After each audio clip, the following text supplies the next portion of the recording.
Bom dia a todos, salve Maria. Livro A Paixão do Senhor. 27ª parte. Pilatos desejava um milagre, que aquela morte injusta não acontecesse. Por isso admirou-se que já estivesse morto. Sabia por experiência que muitas vezes os condenados ficavam agonizando por dias. Não acreditava numa morte tão rápida, pois Jesus era forte. Fazia pouco tempo que os judeus pediram para que se quebrassem as pernas dos condenados para que apressassem suas mortes. Pilatos não percebia que o Senhor tinha passado uma noite e uma manhã inteira em tormentos. Tinha sido flagelado, perdido muito sangue e carregado uma pesada cruz. Havia uma dor maior, que Pilatos nunca poderia conhecer, a agonia interior, a dor que Jesus sofreu por amor, que é infinita. Por isso, aquelas 3 horas foram uma eternidade. Pilatos ficou tão admirado que não acreditou em José. Foi preciso a confirmação do centurião para que acreditasse. Talvez o centurião não só tenha confirmado a morte, como lhe contado que aquele homem era realmente o Filho de Deus. Pilatos ficaria assim mais confuso e perturbado. Obtida a resposta afirmativa do centurião, mandou dar-lhe o corpo. José saiu alegre com a autorização e preparou o necessário para o sepultamento. Não se preocupava mais em fazer nada escondido. Não estava mais com medo. Sentia orgulho de ser amigo de Jesus. Veio Nicodemos, agora à luz do dia, levando umas 100 libras de uma mistura de mirra e aloés. Os dois desceram o corpo de Jesus e o sepultaram, sem se preocuparem com gastos ou com a opinião dos sacerdotes, como também não se importaram com a impureza legal. A lei dizia: se alguém em pleno campo tocar em um homem morto pela espada, em um cadáver, em ossos humanos ou em um sepulcro, será impuro durante 7 dias. José e Nicodemos tinham grave motivo para se excluírem do sepultamento, pois ficariam impuros para celebrar a Páscoa.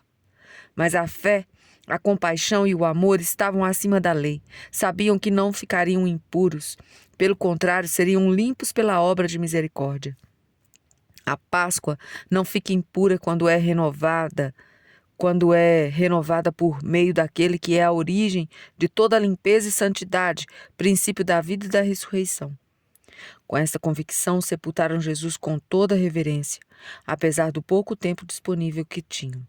Depois de ter comprado um pano de linho, José tirou-o da cruz, tomaram o corpo de Jesus e envolveram-no em panos com aromas, como os judeus costumam sepultar. José fez questão de comprar um pano novo. Não quis envolver o corpo do Senhor com um lençol usado, mesmo que fosse limpo. Aprendamos com José a tratar Jesus com toda delicadeza, principalmente quando comungamos o corpo do Senhor. Nicodemos trouxe 100 libras de aromas, cerca de 30 quilos. Aplicaram os aromas e cobriram-no com um lençol novo. O corpo do Senhor ficou todo perfumado com mirra e aloés. Jesus é sepultado. José e Nicodemos, ajudados por outras pessoas, desceram o corpo de Jesus da cruz. A Virgem Maria estava no pé da cruz, olhando com valentia, fortaleza, amor e compaixão. Não queria ficar longe do filho, chorava ao ver Jesus morto, mas sua alma estava serena na esperança da ressurreição. Nela fez maravilhas aquele que é poderoso e cujo nome é santo. Grande foi a dor, grande foi a graça que recebeu de Deus. O Espírito Santo a guiava e ela obedecia. Neste dia cresceu ainda mais sua intimidade com Deus. Os anjos estavam em profunda lamentação, mas somente as lágrimas da mãe, que o amava mais que todos os homens, poderiam honrar o funeral. Acompanhavam a Virgem, o novo filho, João, e as mulheres seguidoras do Senhor. Todos choravam e protegiam a Virgem.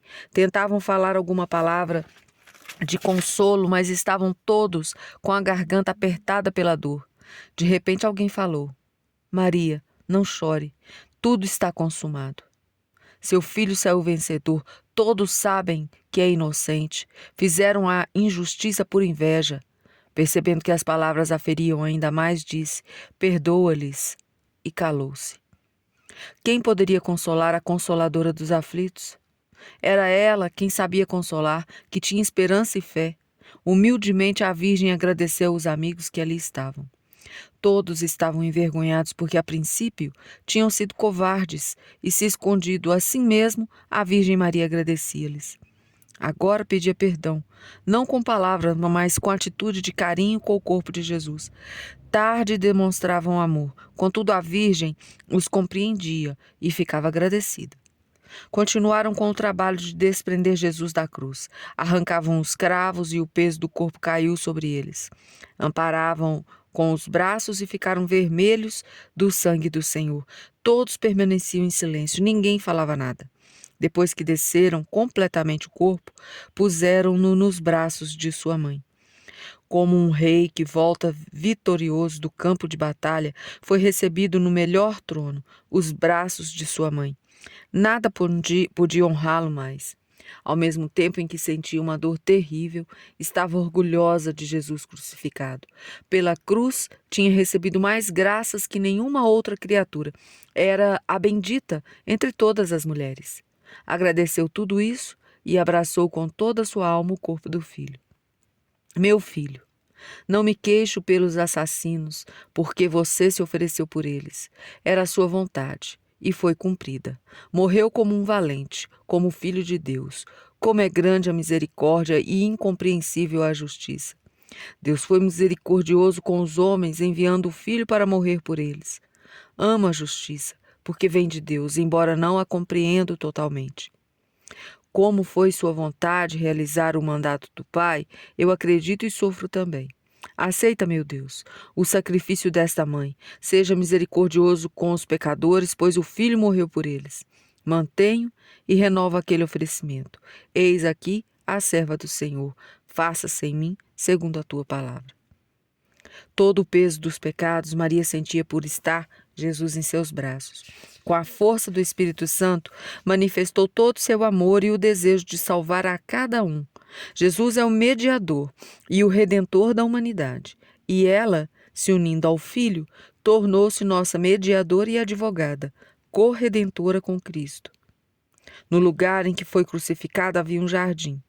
O Calvário era onde se executava os condenados. Mas Deus quis que a redenção sempre ficasse unida à cruz, na memória dos homens. O pecado de Adão foi junto de uma árvore. O poder de Jesus foi manifestado em outro madeiro, a cruz. A árvore de Adão estava no jardim do paraíso. O Senhor começou a paixão no horto das oliveiras e terminou no jardim, ao lado do Calvário. No jardim foi plantada a semente da glória e da imortalidade.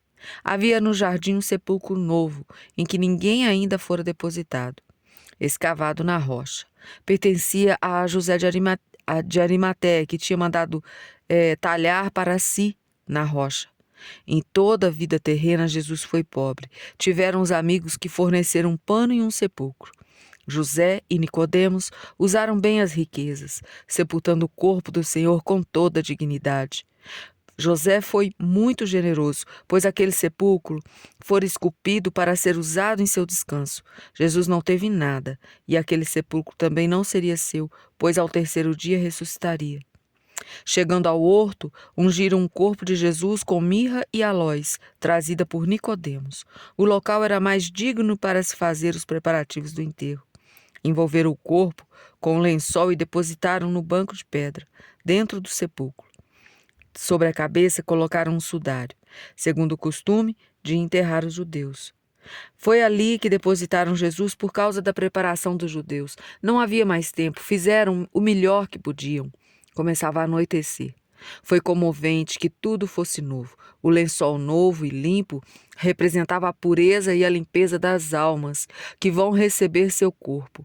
Como o Senhor nasceu de uma virgem, agora que morria, repousava em um sepulcro novo, nunca usado, pois desta rocha virgem renasceria em 3 dias. As mulheres que tinham vindo com Jesus da Galileia acompanharam José. Elas viram o túmulo e o modo como o corpo de Jesus fora ali depositado. Sentadas defronte ao túmulo, Maria Madalena e Maria, mãe de José, observavam onde o depositavam. Depois da festa, tinham a intenção de voltar para adorar e honrar o corpo do Senhor, ungindo-o com novos aromas. Não é narrado que a Virgem estivesse presente na sepultura. Provavelmente não a deixaram ficar, para que não aumentasse o sofrimento. Despediu-se do filho na entrada do horto e partiu com João. Chegaram à cidade antes que caísse a noite. A Virgem não presenciou José, que rolou uma grande pedra à entrada do sepulcro e foi embora, com Nicodemos e os outros. As mulheres voltaram para a cidade e prepararam aromas e bálsamos. No dia de sábado, observaram o preceito do repouso. Jesus desce à mansão dos mortos.